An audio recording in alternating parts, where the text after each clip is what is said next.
Okay, here with Patriots head coach Jerod Mayo. Hey, in person, congratulations. I appreciate it. I'm excited for the opportunity, and I love the fans. I love New England, and happy to be here.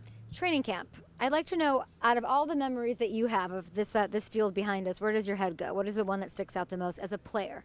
Yeah, as a player, just the battles in practice. There's nothing more important than practice. And going against guys like Tom and Welker and Randy and all those guys, it was a blast, and I'll never forget that experience. Who'd you hate going against? Be honest. I hated going against Tom because it was more of a cerebral battle, right? He would check a play, I would check a play. He would check another play, I would check another play, and then there's 2 seconds left on the clock, and hopefully we get a delay a game. But, Tom was the ultimate competitor. I thought you were going to say you hated the Hill, the battles against Is that hill still in service with all of these amazing changes you have putting your mark on it? The Hill will be here forever, right? It's good. And honestly, that's just another, piece of adversity for these guys to really fight through. And I think it really helps the camaraderie of the team. They're tired, and now I'm asking them to do something else. But we have to be demanding without being demeaning if we want a good football team.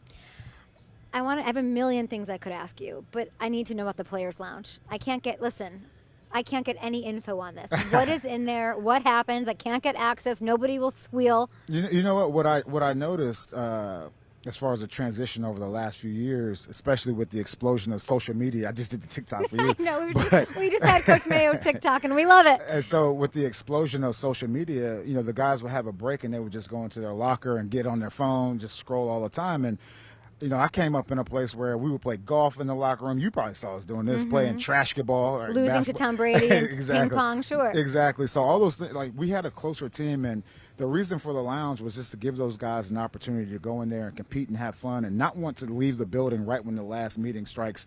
So those guys, there's a PlayStation in there, there's an Xbox in there, pool table, ping pong air table. Hockey? No air hockey. No, we got to win some games. Pop a shot. Before we get air hockey, we got to win a few games. How many games do you have to win for there to be an air hockey table in the Players Lounge? We'll go with 10. Nice number. 10! Ooh, reach for the stars. We love that. And you might get there with this incredible defense. I want to know who out here is reminding you of yourself from a leadership perspective, a going after it perspective, talent. Yeah, I would say on the field, it's more, it's Bentley, as that guy who loves the pads. So today's the first day in pads. I would also You're say. so excited about I am. practice. I should have worn my shoulder pads. But, just from a personality standpoint and, joking around, trying to make it light during hard times, it's Judon. Judon does that stuff all the time, and I appreciate it. Judon, excited about him of course as a leader and all of it. Let's talk about your quarterbacks and your offense. This defense should be a top 5 unit. It could get you to those 10 wins. I'd love to see it. But when we talk about the offense with Drake Maye and Jacoby Brissett, you have maintained it's Brissett's situation, and unless Drake Maye wows you, what is one thing Drake Maye could do to wow you? It doesn't really matter what position we're talking about, honestly.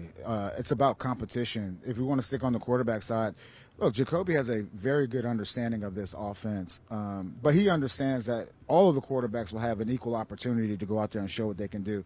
Now, in saying that, everyone can't get 20 to 30 reps in practice, and I always tell these guys it's not about the amount of reps, it's what you do with those reps. And look, Drake just has to continue doing what he's doing. He's a very competitive guy. That's why we loved him coming out of Carolina. Grew up in a household with, all boys, those guys playing basketball all the time and competing. And look, he'll have his chance, he'll have his opportunity, but at the same time, we're not going to put him out there if he's not ready to go. At the end of camp, if they are neck and neck, if they're so close, if Drake Maye improves as he should, every practice, every camp, every rep, who's going out there? That's a tough question. I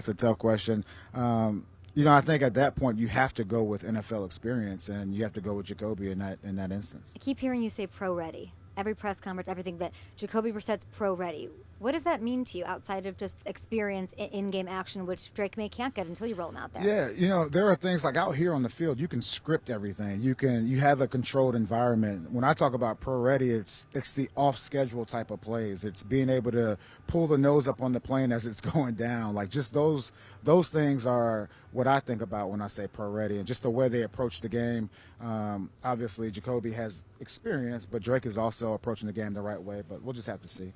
I mean, everybody talks about coaching trees. You and I come from the quick slants. NBC Quick Sports slants. Boston Okay, coaching shout tree. out. Shout out. Devin McCourty's doing his Yeah, thing on yeah. Sunday. Like That whole crew's do we doing owe well. Tom Curran something? It's, We're on this tree, huh? Yeah, I guess I so. feel like he picked us. We came up with him. It's pretty No, exciting. absolutely. But I do love seeing people do well, and you've done a fantastic job. Now you have your Thank own you. Up and Adams. Cheers. Up and To Adams. that. Okay, Coach. Speaking of coaching trees, did Bill Belichick reach out to you after you got the gig, after it was announced?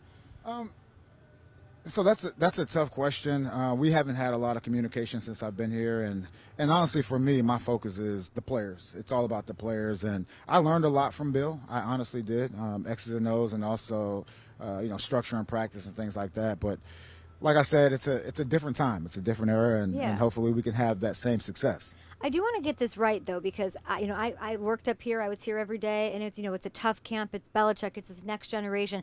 You have this task. I find it so fascinating of putting your stamp on it, evolving it with a new era, being progressive, like you're saying. But let's be clear here. This is a tough ass camp. Like this is not. So it's the perception. Like New England fans don't want to hear it's an easier camp. It's a lighter camp, and it's not, right? No, not at all. And I would also say the first 5 days, that's the acclimation period that every team has to go through. And, there's a narrative out there that, I'm a player's coach. I don't like to, look, they can say whatever they want to say. For me, it's about accountability. It's about, these guys being professionals. It's not about setting a bunch of rules and being, you're a professional. Take ownership of your career and let's go out here and ball out. And if you as an individual play well, then your respective side of the ball is going to play well, and that leads to the team playing well. And I challenge the guys with that. You don't want to be known as a player's coach, it sounds like. I think I want to be known as a great coach. That's what it comes down to, and what lever I decide to pull to get these guys going. that's part of the skill set that I feel pretty strongly about. When I think Patriots, I think Robert Kraft. I think RKK. What is one thing Young he's Thundercat. really What is one thing that he's really involved in? Like, what do you hear about from him the most, as far as what's important to him? The people management stuff.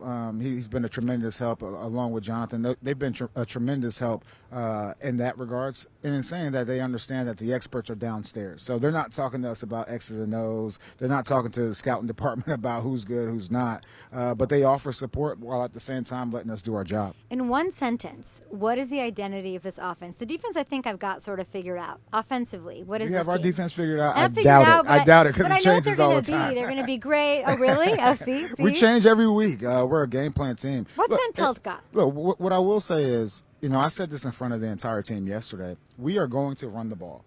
And we're going to have plays off of running the ball. But I do think with our backs, the offensive line getting better every day, I think we'll have a chance to really go out there and control the game through the run game and then throw the ball down the field based on that. It's interesting you have McAdoo here. He's got head coaching experience, but he's, an assistant here. You've got Van Pelt. How's that dynamic working? It's been great. McAdoo spends a lot of time, obviously, on the offensive side. And I also lean on him along with Slater. Just talking about just the structure of practice and giving me things to think about in regards to football. And in saying that, I would also say, look, McAdoo, he's a quarterback guy, but the thing that we just have to be careful of is that we're all speaking the same language. And I think AVP's done a great job making sure that, TC McCartney and McAdoo, that they're all speaking the same language. And the ratio of coach to player has been great, but when it's all said and done, AVP is in charge of the quarterback. With Jacoby, given this new influence, given your new era, your stamp on it, Jacoby. I know Jacoby. Fans know him. Is there something different about him? Is there another half step or step that you've seen him take even in this short time? So I didn't know Jacoby before. You didn't? No, we didn't overlap. What do you mean he wasn't out there doing celebrations with you in the end zone? You were gone already. I was already gone. You were doing your media career. I was doing media, yeah, but we didn't really have any interaction.